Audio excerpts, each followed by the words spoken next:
Stop messing around, stop fooling around, stop delaying, stop procrastinating. Get up, get out, get it done. Everything is possible, nothing is a problem, and anything can be overcome. I just get my ass up out of bed, I get my shit together, and I get out and I start the fight.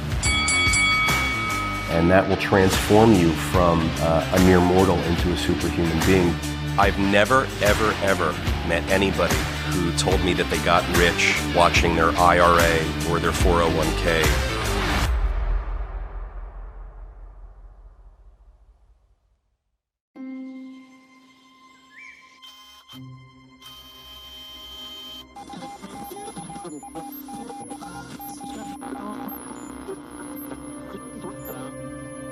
All right, Peter, how you doing?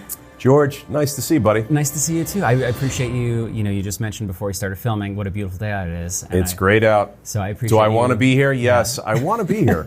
I want to be here with you on the nicest day of the summer. Yeah. I could be doing something else. I want to be here with you. We always talk about how important sacrifice is to success. This is one of the components. This is a big sacrifice for both of us. Yeah, no, it is. Yeah, so I appreciate it. Thank you. Want to get right into it? Let's get into it, man. So I have a video this is actually our video that hasn't gone out yet. Our video? But it's going to go out. You want me to react to our video? I want you to react to our video that is going to go out in I think like next week or 2 weeks. Okay. So here we go. Well, I know this video. I sent it to you. You did. The guy on the bike being aerodynamic and cruising past everybody. I love this, right? Work smarter, not harder. Yeah. Investing is the word that you're so cute. You put investing on him. He's the investor. Yes, indeed. And the other guys are the people who have what not are they? invested. The trade time for money people? Yeah, you trade time for money, work 9 to 5, not 5 to 9. Yeah. You know, that kind of thing. So here look, you go. I love this. Not only is that a really gorgeous bike he's riding, but it's funny to see a grown-ass man behave like that on a bicycle, so that's funny. Yeah. Because it just looks humorous to me.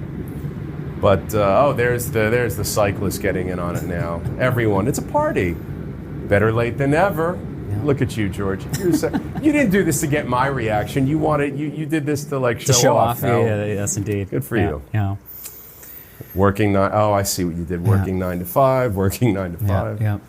There he is, passing everybody who's working 9 to 5. Yeah. You have to invest. I mean, come on. Cool. So then our next reaction I got is a tweet. Do you want to read this for me? I'll read this tweet. Expectations matter. If you're running a marathon and expect it to feel easy at mile 20, you're in for a rude awakening. If you expect it to feel awful, you'll be prepared to grind. Perhaps on a good day, you'll even be pleasantly surprised. This is true for all hard things. This is by Brad Stolberg. Yeah. So listen, if everything were easy, everybody would do it. Nothing would be worth it. There'd be no risk-reward ratio to manage. You wouldn't get any benefit from things. The hard things are hard for a reason. No one wants to do them. The hard things are hard because they hurt. They suck. They're a pain in the ass. They smell bad. They look bad. They hurt you. They're inconvenient. All these things. But that's where all the good stuff lies, is on the other side of all these things, man. Everything that's worth anything is hard. Yeah. Everything. I mean, look at your life. Look at relationships. Look at finding the right place to live. Look at your kids, your family. I mean, right? I mean, this is like tough love environment for a lot of people. Everything worth having is very hard. And on the other side of the difficulties is all the great stuff that you work so hard for, that you hear is going to be waiting for you once you put in the time and put in the hours and put in the investment. So I agree with this. This isn't like groundbreaking stuff here, but look, you want me to tell you it's going to be different? I'm not going to say it. Anything worth having is difficult. So you can't expect mile 1 or mile 20 of a marathon to be hard. A marathon is called a marathon for a reason, because it goes on and on and on, and it hurts, and it sucks. Like, you know, they call sprints a sprint because you're done and over with in 4 seconds, and you go back to having a beer. But like in a marathon, which anything good in life really is, building a career, building a relationship, a marriage, a spouse, a friendship, it's all the long-term stuff that's really good. So, you know, if you want me to tell you it's going to be easy, I'm not going to do it. Nothing in life worth having is easy. Everything in life that you want is hard. That's by design. That's the way it should be. Yeah. You got to get beaten up. You know what my favorite analogy is? Beaten up behind the dumpster. You got to get beaten up behind a dumpster on a rainy Tuesday night in a dark alley by a huge dude with a baseball bat. Like, once you've done that a bunch of times and you've come out of that okay, you're good to go. You can conquer anything. But like, until then, you got to work. You got to put in the time. You got to drag your knuckles on the pavement, get them all bloodied up. That's where you find the wins. All right, well, I'm going to go find a dark alley. And do you want to do a table over here? Let's go to the table, All right, let's do it. Thanks. All right, well, it's been a while, Peter. George. I appreciate you coming back. And Missed you. I missed you too, yeah. You know, we always say that after there's a break and then we get back together. Yeah, well, as you said, we end up spending more time together than almost any of our other friends and family, which is maybe unfortunate. But so you should become perhaps George Siegel. I'll adopt the name. There you go. So I wanted to start talking about American companies reshoring. Construction of new manufacturing facilities increased over 116% over the past year. Signaling, I mean, people have different viewpoints about what this signals, but I guess what I want to know is, how do you think this reshoring of American manufacturing will affect the future of U.S. business and real estate for you yourself? Well, anytime you become less reliant on something that dictates your success currently, I think that's a good thing. So these American companies are saying we don't want to be as reliant on China, for example, to get us our goods and supplies that we need to then market and package and resell to our global marketplace. Yeah. Sure, there's a rush to buy land and build manufacturing facility. You know, this is a long time coming, by the way. This is not, it took the pandemic for everyone to get kicked in the ass enough to be like, oh, this is no good. I don't want this again. But this has been a long time coming. No one really took action. But now these companies are building manufacturing plants, and it's like a whole new revival of an industry, right? Building manufacturing plants is, you know, was sort of a sleeper in our country for the past, 40 years. But like, you know, now it's like, let's build manufacturing capabilities. You have to get the zoning. You have to be in a friendly environment in a state or a municipality or county that's going to invite that and permit it. And that's a whole other can of beans of a discussion these days. But assuming you have those things already dealt with and you've got a clear runway and you can just build a structure and manufacture, I think it's a great investment to make. I mean, you're contributing to the economy in ways that you never were before when you own property, employ people, buy equipment, and put it in your property, and you're like manufacturing here on U.S. soil. It's a great thing. You know, a lot of people mention the shipping cost as well. There's shipping. Look, the cost of shipping is now competing with the cost of domestic labor. It's not such an easy decision anymore to be like, I'll just make it overseas and ship it back, which is what we've been doing forever. And so now things are potentially evening out. I'd like to see more of it. Look, it's going to mean more real estate investment opportunity for those who are in that space. It's going to mean a quicker time to market for products being made domestically. No shipping time, no manufacturer risk, no international risk, no port risk, regulatory risk, customs risk. All of those things factor in when you're making your product overseas and then delivering it somewhere else around the world. Look, I think it's a great thing for the United States. I think all these countries, we've been seeing it. I mean, we've been seeing it in the UK for the past several years. It started with Brexit. People want to be less reliant on other people. Countries want to be less reliant on other countries. We're seeing it in the EU. We're seeing it in the United States. Look, China and Russia are sort of fighting their way through the forest at the moment. India's fighting their way through the forest at the moment. But there's going to be some changes coming up. I think India is the one that I feel like not many people are talking about unless they're in the know. It's a big one. Yeah, I think that's the one that is the sleeper that a lot of people are going to wake up to at some point. It's going to be the giant. It's a big one. Yeah. Keep your eye on India. Yeah. You mentioned like the zoning and things being contingent on that. I did notice that like Intel is building in Phoenix, Novelli in Alabama, Arkansas, Kentucky. So the reason I bring those states up Caterpillar is moved.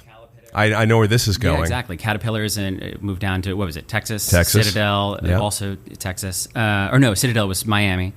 And so what I was asking is, the Wall Street Journal recently noted that Republican-led states have had faster economic recovery compared to Democratic blue states. Right. They attribute this largely to mass migration from the states. They say it's not a political thing, that it's more about just affordable housing, lower taxes, that kind of thing. Do you see this as a legitimate observation? Do you think it's political posturing? If it's true, Well, what do you think it means for the blue states? First of all, the Wall Street Journal is notably a conservative publication. That's true. So for them to say this, perhaps somebody would feel it's biased. I feel it's completely reasonable. If you look, this is what we've seen. Factually, actually, this is what's been happening. Yeah. People are migrating out of blue into red. And they did that for a bunch of different reasons. They did it because they wanted more freedoms during a pandemic, a highly regulated period of our history, rules, mandates, all sorts of restrictions. People were tired of it and they wanted something else. Mm-hmm. And, oh, by the way, it's warmer in Florida. Yep. And, oh, by the way, there's lots of jobs in Texas. And so there was all sorts of things that have been in the mix recently, but it's actually happening. So I think it's a completely reasonable observation. And I don't think it's politically motivated to say it. Yeah. I just want to point out that the Journal is a conservative publication. Yeah, totally. But that's true. But even if you remove that aspect, and if I read about this in, I don't know, the New York Times or saw it on CNBC, I'd be like, oh, yeah, it's true, because that's what we've seen. These companies they have to have a fighting chance. You can't. Let me tell you, I do business in blue states and I do business in red states. I'm like choked out. I got no more oxygen left in New York and New Jersey. And I got blue ocean in these other places. So it's like, I can tell you just from this one person's experience, an actual living, breathing experience right now with it, it's way easier in states that are traditionally red states, to use the cliche, but it's tough in the blue territories for sure. Well, and you'd sent me that podcast from Ezra Klein that I think in the future we're going to touch on and discuss. That was an interesting one, right? Yeah, and so Ezra Klein is, no one would call him a conservative in the media. Well, that's what I noticed about it. You've got a notably liberal, progressive journalist making statements that are really more supportive of the more conservative agenda as it relates to housing and housing policy. George, I'm seeing this everywhere. Housing policy, people didn't really know where they stood on housing policy. It was like, talk about sleepers. Housing policy was a sleeper forever, right? It was never really like a thing. It was never really a contentious battleground topic. Mm-hmm. Sure, we need more affordable housing, and there's cities and states in our country where that's been more of a hot topic than on others. But what I'm saying, it hasn't been like nationally, right. Like globally, really a hot topic the way it is now. Housing policy is now getting pushed to the forefront. Yeah. And people are saying, oh, maybe we should let them build. Oh, maybe we shouldn't be NIMBYs. Right. Oh, maybe we shouldn't have restrictive housing policies. These towns and these towns alone control housing production with their policies. I can't build unless the town lets me, if I get approved. Like if they deny me, don't want to approve me, they don't like me, I'm an outsider, I'm an insider, but I piss people off, they don't like the location, I don't have enough affordable units set aside, they want more, but I need more density, they don't want to give me more density. George, it's a disaster, dude. No one knows how to talk about these points. No one on city councils and local governments knows how to negotiate with developers and make action happen for their town. I mean, these towns need ratables, so you need to let them build for the rateable argument, but you also need to let them build because we have a housing shortage. Build more supply, but no one knows how to do it. And now, today, housing policy is at the forefront of every dinner conversation and at every bar and at every bus and everywhere. People are talking about housing and how to get more housing so that we don't have these shortages and these price problems that we have now. Guys, the only way to do it is to build more. You got to lean on your local leaders. Open up the restrictive policies. They have to promote construction and new development. I mean, there's ways to do it responsibly. You can have technical review on the architectural design, on the look, on the feel, on the angle. Like, put the builders to task on all that stuff. Yeah. But you got to let them build. You have to find a way to let these new housing projects and developments get out of the ground. I don't know why these places have such a tough time. I mean, there's like New York, it's impossible, right? They took away, in the city, in Manhattan, they took away the 421A. That's got to come back in order to create more construction in the city. But if you look outside of the city, look at like Westchester. Like it's it's beautiful up there. I'd love to live in Westchester, but it's impossible. You can't build or do anything in Westchester. Look in New Jersey's the most screwed up state in the union. I mean, there's 535 municipalities. No one talks to one another. They're all disconnected. There's no sharing of resources. There's not like one business-minded, experienced leader in the whole state. It's nuts. Well, you know, and sorry, I want to go to just you know, California's been struggling with it. Right. They've upzoned. You know, they're looking at a lot of their they're the most restrictive state we have. And they're looking at like, oh, maybe we should be less restrictive. And then you have places like in Colorado, like Aspen, Colorado they don't let you build anything. I mean, you know, Nantucket Island in Massachusetts, you know, they don't let you build anything. A lot of it's land preservation. That's what's used to restrict development. But like you've got pockets that are restricted, but you got a lot of places that are trying to deal with it and open up. Yeah. No, and you mentioned the Aspen thing. That was something I was going to bring up. What did I mention? Aspen. That Aspen, they capped rental permits to 75% of the existing number. And I thought this was a typo. It said they're looking to limit demolition permits to 6 a year. 6 a year. So if you want to knock down your old tear down, you got to get in line. That's amazing. It's amazing. Yeah. So these policies will limit supply. Prices will go through the roof. You think it's expensive to buy something in Aspen, Colorado? It is. I mean, it's I think the single most expensive zip code there is. I think it's like Aspen, Montecito, Nantucket, Palm Beach, the Hamptons. I think those places, those like Tony places that like normal people can't really buy in. Aspen's up there. But, you know, you think it's expensive now? Wait until these demolition restrictions occur and these rental restrictions. Oh my God, George, Aspen is going to be, you're not going to be able to touch it.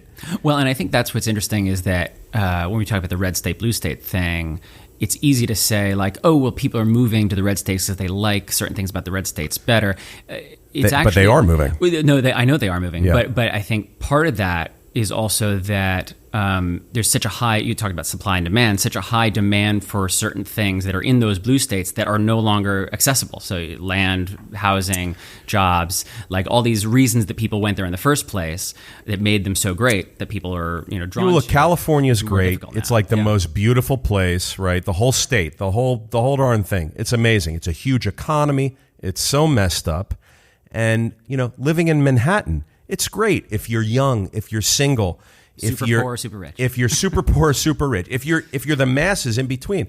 Living in Manhattan, pain in the ass, man. Like it's good if you're single, you can meet people, you can date. Like it's super easy, right? All these people in one place, everyone's looking to party. Like that's where I met my wife. There you go. Yeah.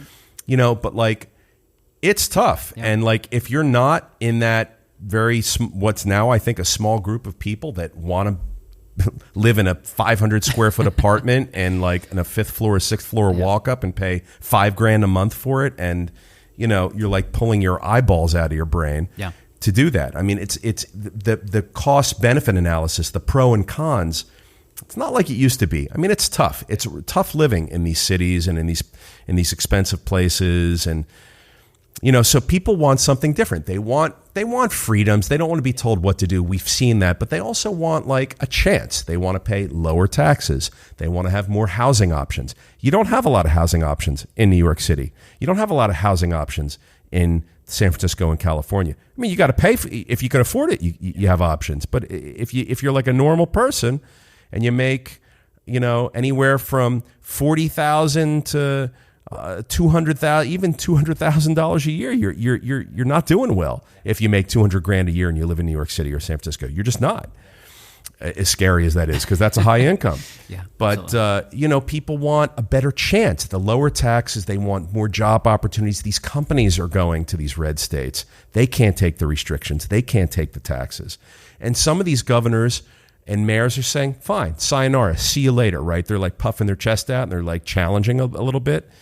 And then some of these states are like, come here, come to me, we want you. And, you know, it was a travesty what happened in New York City with Amazon pulling out. One of the worst things ever. That part of New York, it needed those jobs. It needed that infusion of capital. It needed the economy. I mean, it needed all of it. Mm-hmm. And New York pushed it out. It was really a shame. I see it in a lot of the blue states. Look, by definition, we're getting into red versus blue and what the reasons are that they are red and blue in the first place. You know, it's getting easier for people to see. The red states are making it easier. They're just making it easier. There's less regulation, less restriction. It's a little freer. The taxes are a little less or a lot less, whatever the deal is. But like, it's not such a difficult proposition anymore. It used to be, I don't know, I'll stick it out in New York. I don't know, I'll stick it out in LA or San Francisco, even though I can't afford anything and my living situation sucks. It's great being here, right? Yeah. You don't hear that so much anymore. Yeah. Unless you're super rich or super poor. Super rich or super poor. But I want to talk about the super poor thing because I don't want, like, obviously if you're super rich, you can afford anything and like nothing's a problem. But if you're super poor, like, I think New York's a great place because there's the subway, you can get anywhere. There's free stuff to do all over the city. There's a high energy, a high vibe. Like, you don't need to pay money to attend fancy things in New York City. Like, you can just sort of exist in New York City and be entertained and have access to culture and beauty and entertainment and all these things. So that's what I mean when I say super poor. I don't mean to say anything else. Trivialize that. Yeah, no, of course.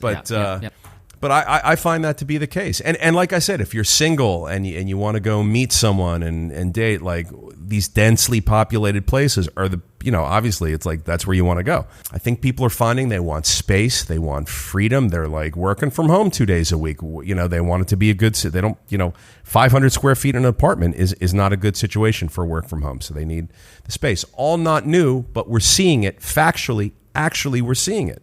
So it doesn't seem politicized to talk about it. It's actually happening. I think the blue states need to evaluate themselves and say, well, do I care? Yes or no? And if I care, what am I going to do to stop it? I mean, I hear California being like, yeah, let them leave. We don't care. But then they've also done the upzoning, and that kind of taking some measures in that direction. So look, the upzoning was an important thing to do. It may have been more ceremonial than actually moving the needle. Yeah. I think the upzoning is going to create like 900, 700,000, maybe 1 million ADUs. That will gently address the problem. They need to do more, but that's part of the overall housing policy, and I think it's a good thing. But I would imagine that's partially in response to some of the exodus to Texas and whatnot. You think that when people leave to go to Texas, that housing would free up, but no, they need to build more. Yeah. They need to build more than just the amount of housing that's now free because people are leaving California. Yeah, totally. Over the last 6 months, we've talked about rent, and it's usually talking about how we've talked about rent since since the beginning of course. Time. But usually that we're talking about how red hot rents have been, and things are starting to cool off now. I was wondering, what do you see in the future for that? How do you prepare for that personally? Okay. And what do you recommend? Well, let's define what you mean when you say things are cooling off, because I don't see things cooling off. Yeah. What I see is still a very significant supply and demand imbalance. So there's more demand than there is supply, housing shortage. So rents are continuing to go up. What I see cooling off is the rate at which the increases happen at renewal. For the past couple of years, in many markets around the country and around the world, renewals were happening in double digits, 20%, 30%, 40%, 50%. In some cases, rents are going up 50%. George, I just read an article 2 days ago that Jersey City had the single biggest average rent increase in our whole country. I saw that too, yeah. So, right there, you've got all sorts of new entrants into the list for where rents are going up the most. But I think that New York rents have rubber banded back so much that Jersey City participates in a symbiotic way. I still see rental demand being very strong, and I see rents increasing. But instead of 30 or 40 or 20%, maybe we're getting back down to normal ground basic levels like, I don't know, 10%, 8%, 6%. George, there was a time not long ago where property owners could get 5, 4, 6% a year at renewal. We're ringing the bell. Right. So double-digit rent increases is like, holy moly. And by the way, we need it. Property owners need it because all of their expenses have gone up double digits. So it's moving in parity with inflation, and that's how free markets should work. I don't see things cooling off. I see the supply-demand imbalance still being very significant, and that's going to continue to put upward price pressure on rents. Mm-hmm. But you may see a cooling off of the major double-digit year-over-year increases. That was crazy. I mean, you can't sustain 20, 30, 40, 50% annual year-over-year rent increases. Markets just can't do that because incomes don't rise that much. Rents track with incomes. Incomes have gone up over the past couple of years, so rent should be tracking with that. George, in our markets, if we're seeing anywhere from 8 to 15% right now, I think it's healthy. Mm-hmm. In some cases, if I've got underpriced inventory, I'm going to want to get that up to what market rate is. Right. I don't have that much underpriced or mispriced inventory. A lot of other people might. But in our buildings, I got to keep up with inflation. I have to meet my debt service coverage ratios for my lender. I have to be able to pay property taxes in my towns. And by the way, property taxes are the single biggest expense a property owner has. So when property taxes go up, rents have to rise in a ratio that's similar, because otherwise you're not going to be able to sustain the business of operating that building. Every building is a business, right? Think of a strip mall where you've got all these different commercial tenants lined up, and you look at buildings, every building has its own economic profile. They're businesses. They need to make money, they need to pay bills, and they need to pay their property taxes. These towns got to get a hold of budgets and deal with inflationary measures themselves, because taxes are going up everywhere, and the property owners have to pay for that via rent increases. So, all of it's connected, all of it's tied together. You've heard me say it a million times. Yeah, no, totally. Do you like The Atlantic? The publication? Yeah. I feel like such a basic millennial when I talk about The Atlantic. 'Cause I'm like, I read this Atlantic article. And so I don't like it or dislike it. And not just The Atlantic, but I don't like or dislike publications. I read many publications from different parts of the world and on both sides of the aisle, so to speak. Yeah. Because my objective when I consume media and information is to hear all sides of the story, and then I want to make up my own mind. Yeah, I think that's great. So I don't like or dislike The Atlantic or the Journal or the Times or the London Financial Times or anything. Yeah. It's just another news source. Yeah, I love that. I take it with a grain of salt. Well, this article from The Atlantic was by Jerusalem Demsas, and he was talking about super talls. Who is it by? Jerusalem Demsas. Jerusalem. Yeah, I don't know if I'm pronouncing that correctly, but but that's the. Well, you sounded so in the know when you rattled off his name. Well, I try and act accordingly. Yeah. But talking about super talls, you've heard this phrase super before? talls. Yeah, like that. Over in the Middle East, they just announced a. Is this where you're? Yeah. It's going to be like 50 miles long and. 300 meters tall, and it's going to hold 5 million people and all of this stuff. Is that what you're talking about? It's funny. When I came up with this topic and when this article came out, I wasn't going to talk about that. But then I was like, well, now we have to talk about the line.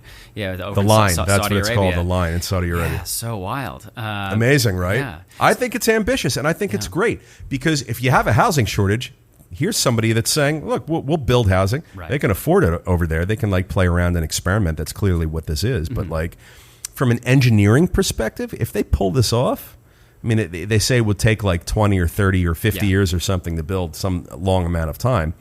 But if they do it in stages and they populate it in stages and the systems work, and why not, right? Yeah. I mean, it's a crazy thing. Yeah, you're bringing up an interesting point that I haven't heard before, which is because this author was saying how obviously this isn't an answer for affordable housing by itself, but that it can contribute to alleviating some of that pressure. Nothing by itself is an answer to affordable housing. But you're bringing something up interesting. That in the same way that NASA, space, the space program leads to other things for civilians, or like this pen, that these kinds of ambitious giant projects might not be the solution of the problem, but the engineering and the innovation that happens within it. They're going to create jobs. Right, exactly. I mean, they're going to be whole economies. Yeah. It's a big deal. Yeah.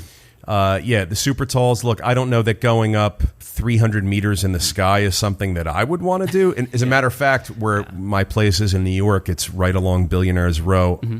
I'm not in one of those buildings yet. But you can see all the super tall buildings that are now taken over the Midtown skyline in Manhattan. Yeah. And they're really big. Yeah. And they're in the tops of them are in the clouds. And you look at these things and you go, my God, what does it feel like living up that high? Do you feel the swaying? And these are the subjects of all the media over the past couple of years, where they were built not so great, and there's leaking and there's creaking, and they do sway in the wind, and the elevators don't work. So I don't know if it's super tall or if the answer is moderately tall, but just wide enough and just long as hell, and then just stick 5 million people in that thing and they never have to leave it. It sounds really futuristic. Yeah. And look, whatever it takes. If you have to upzone. You have to build more. You want to build a super tall, build a super tall. You have to provide more housing supply to fix our housing supply shortage. Right. Well, and that comes back to the zoning question, which is there's a lot of cities where super talls aren't even allowed, and so you got to allow for the innovation, allow for the new thing. Yeah, New York's an amazing place. If you're ever in Midtown on Central Park South and just stop and look up, you'll see 5 or 6 buildings that are just massively towering over everything else, and it's incredible to imagine living. I was in one of them, one of the units in one of the buildings, and it's they're beautiful, of course, and the views are amazing, but you feel like you're a little exposed, and you feel like you're a little vulnerable. And I remember the summer after 9/11, there was a massive grid breakdown in New York City, and there was no power for a long time. I mean, can you imagine being stuck up in in that fishbowl of an apartment in a tall building with like no HVAC and no elevator, and you're fucked? Or in a subway, or like you work at the top of the Empire State Building, and you have to walk downstairs and somehow get home. Yeah, it's its own problems. Totally. Yeah, it's only so good. Yeah, I think I was living right next to where the new Gary, it's not new anymore, but the Gary building that was on the West Side Highway? No, downtown, right next to the City Hall, where the like swirly one. Yeah. And I don't know if that actually is a super tall. I don't know if that hit 300 meters, but it's taller than most of the other buildings around there. And I remember thinking like, man, the penthouse in that building would be beautiful, but I would not want to be there. Yeah, you need a helipad and a helicopter to get you up and down. Cause so crazy. Yeah, you're reliant upon, and this is what we were talking about. Countries don't want to be reliant upon other countries. People don't want to be reliant upon their states or governments or other people for their success, for their well-being and happiness. So I think if you live in a super tall, I don't know, you're sort of reliant on a lot of things to live your life. No, totally. I'll take a townhouse on the ground. We're seeing an increasing amount of layoffs every week. I feel like every day. That's what happens when rates rise. Totally. Yeah. So I wanted to ask, not really about that, although we can talk about that if you want. I wanted to talk about how do you make yourself layoff proof as an employee? As an employee, yeah. Run through walls, take bullets, be incredibly loyal, show up early, stay late, ask a lot of questions, learn, make mistakes, don't make the same mistakes twice, and add a lot of value to your employer. It's very simple to me. Yeah. If I've missed anything, let me know. Do you think I've missed anything? Here's what I think you need to have to be layoff proof. Yeah, enthusiasm is something that this morning I was listening to a podcast that were talking about that, and that feels like underrated as far as employees go, that having enthusiasm for the job, the project, the people you work with. Well, it helps, and it's great if you're enthusiastic, and it's great if your employer's enthusiastic, and if everyone's enthusiastic, isn't that great? It's like a party. We can all kumbaya and hug each other. It's fantastic. Yeah. But look, enthusiasm can be bred, it can be taught, it can be acquired, it can be learned. Like you don't have to have yourself jumping out of a cake box, and dancing around the first day. But like, it would be nice if you're enthusiastic about your job. I would hope you are. You can also succeed and be layoff proof if you're not so enthusiastic, but really, really effective. Show up early, stay late.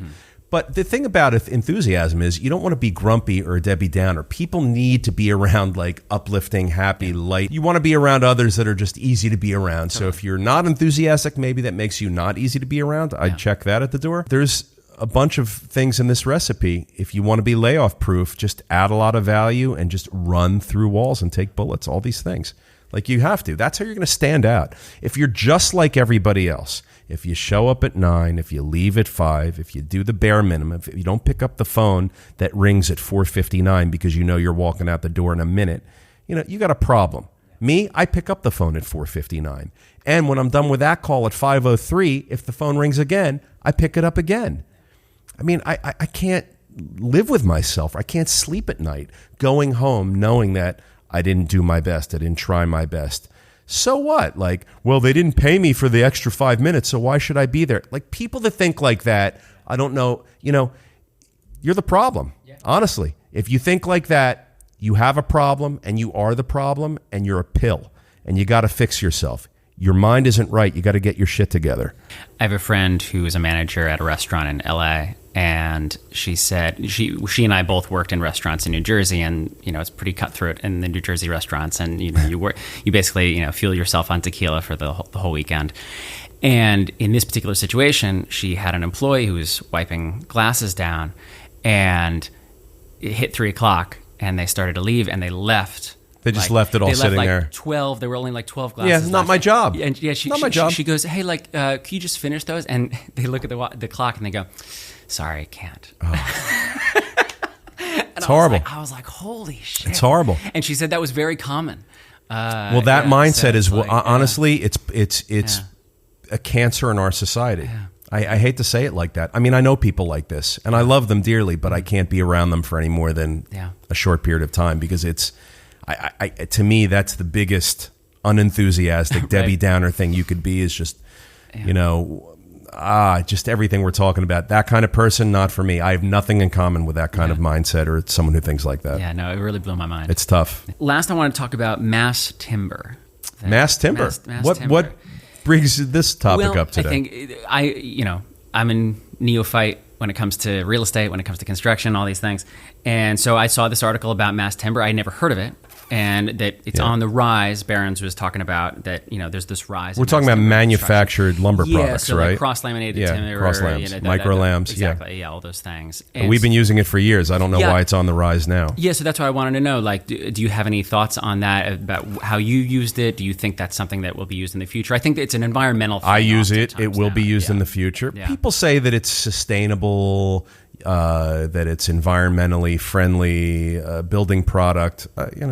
I don't know about that stuff because people make claims to all sorts of products being environmentally friendly and sustainable, and I just don't know. I think it's something that a lot of companies and people just say without like really backing it up or quantifying what that means. But I think they call it greenwashing. Yeah. So for me, we use it because it's a durable, reliable, affordable product, and it's very effective. You can coat it. They're smooth surfaces, perfectly flat, smooth, non-porous surfaces that you can coat with fire retardant or paints or different treatments to achieve a certain result. So that's always good. When we have larger room spans and we have to go out further with beams, you can't always put steel in there, and steel's very expensive. You have long wait times for steel if you're getting it internationally from China or other places. But, micro-lams and mass timber solutions are really great. We renovate a lot of apartments. We remove kitchen walls and create larger open living areas. A lot of times we have to micro-lam in the ceilings to create the room spans to get the support that we need to pass code. So we've been using mass timber for a while. It's only most appropriate for lower rise buildings. You can't go up more than a few stories. I mean, you can't build a high rise out of this stuff. Right. Yeah. But for low rise and 2 or 3, maybe even 4-story buildings, I think that's the tallest you can go is about 4, maybe 5. I don't know, someone can correct me. Anything more than that, you have to combine it with steel or just start using steel. But there's a lot of opportunity for it. And, we saw what happened with the price of lumber over the pandemic. And, these manufactured lumber products are really good. You can get them typically, and it's good stuff. So I think we're going to see a lot more of those factories. We're talking about factories being built. Yep, they're going to manufacture this stuff. Yeah. We're not going to have to import it from Scandinavia and from Canada.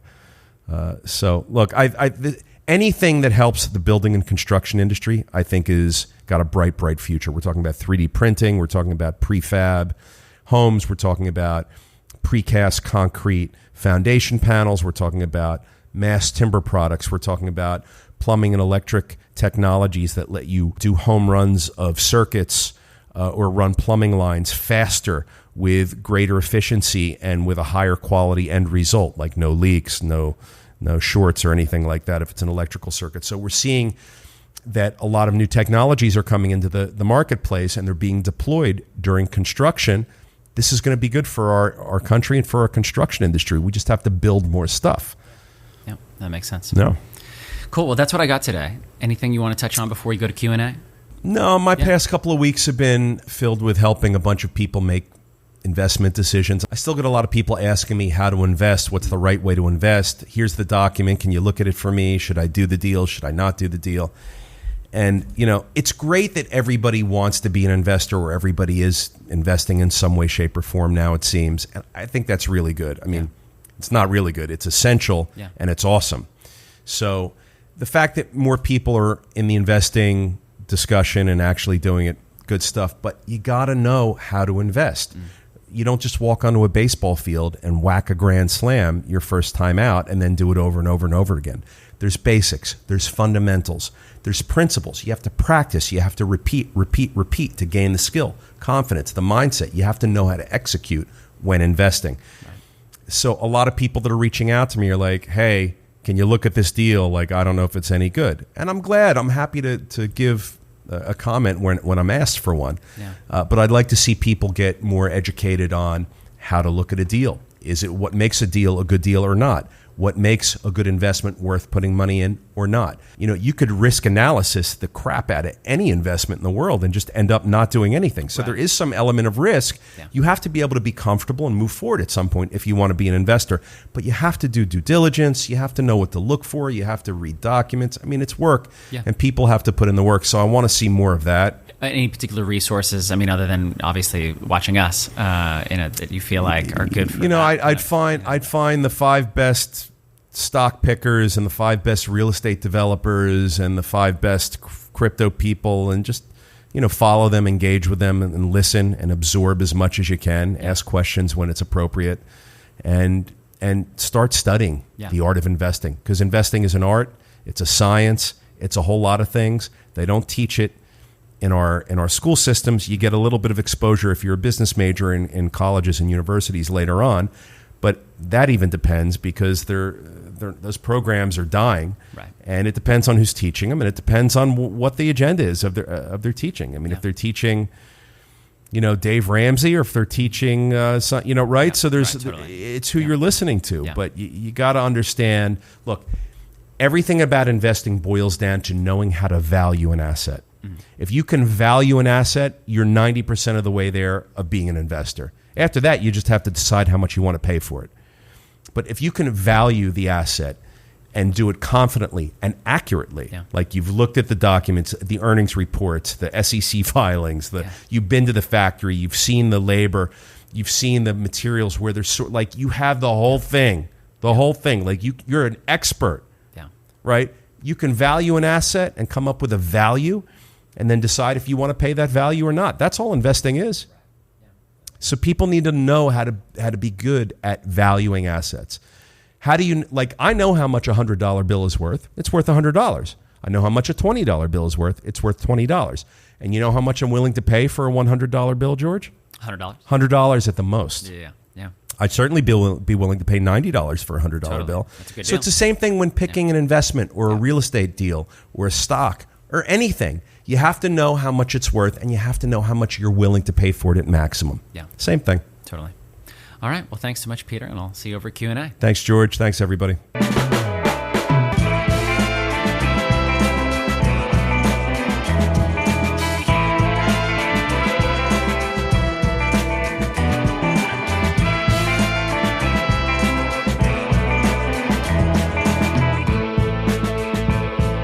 All right, Peter, you ready for another Q&A? George, let's do it, man. All right, this one is from Kristen Stern. Kristen Stern. I feel like I went to school with her. I hope you did. She up, said, Kristen? is there a tool or technology that you wish existed in real estate when you were just starting out? What tool or technology do you foresee changing the landscape of your business in the future? When I was first starting out, we had the Hewlett-Packard financial calculator that did all sorts of great time value of money calculations and mortgage principal and interest payment calculations. And it was really big. It was like, the size of 2 of your hands put together. And it was like a small book. And you couldn't bring it into classes for tests because you could store data in there. You could actually take notes. It was the earliest version of being able to take notes in the Hewlett-Packard. That evolved into Microsoft Excel. Thank you, Excel, because everything I do in business is a spreadsheet. I love spreadsheets. I love being able to calculate a bunch of different things really quickly at once. So for me, I had Excel. Today, there's all sorts of new platforms and tricks and things that people are using, but I'm a fundamentalist, and I index towards and focus on basic business and investing fundamentals and principles. So I'm really satisfied with my HP calculator and my Microsoft Excel. But I want to hear from you guys. What would you like to see, or what are you using that I need to use? Someone slap me across the face with whatever tool you're using. I want to know what's out there that can make my life as a real estate entrepreneur and as an investor easier. So help me out. I love that. It was very philosophical. Lets you answer the question with a question. Yeah, that's fantastic. Yeah. Excellent.